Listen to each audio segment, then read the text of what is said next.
திருவனந்தபுரம் பத்மநாப சுவாமி கோவிலில் சிறிது சிறிதாக நகைகள் திருடப்படுவதாக உச்சநீதிமன்றத்தில் முன்னாள் சொலிசிட்டர் ஜெனரல் அறிக்கை தாக்கல் செய்துள்ளார். கேரள தலைநகர் திருவனந்தபுரத்தில் ஸ்ரீ ஆனந்த பத்மநாப சுவாமி கோவிலில் உள்ள ரகசிய அறைகளில் 1,00,000 கோடி ரூபாய் மதிப்புள்ள நகைகள் இருப்பது 3 ஆண்டுகளுக்கு முன் தெரியவந்தது.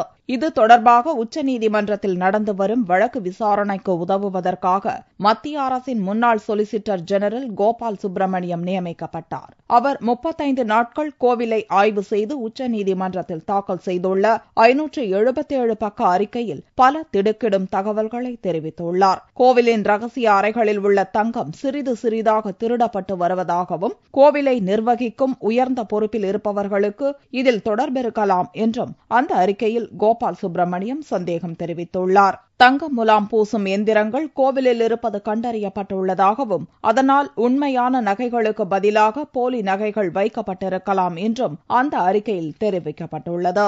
கோவில் சொத்துக்கள், பக்தர்களின் நன்கொடைகள் தொடர்பான கணக்கு வழக்குகள் முறையாக பராமரிக்கப்படவில்லை என்றும் பல்வேறு குளறுபடிகள் இருப்பதாகவும் அறிக்கையில் கூறப்பட்டுள்ளது.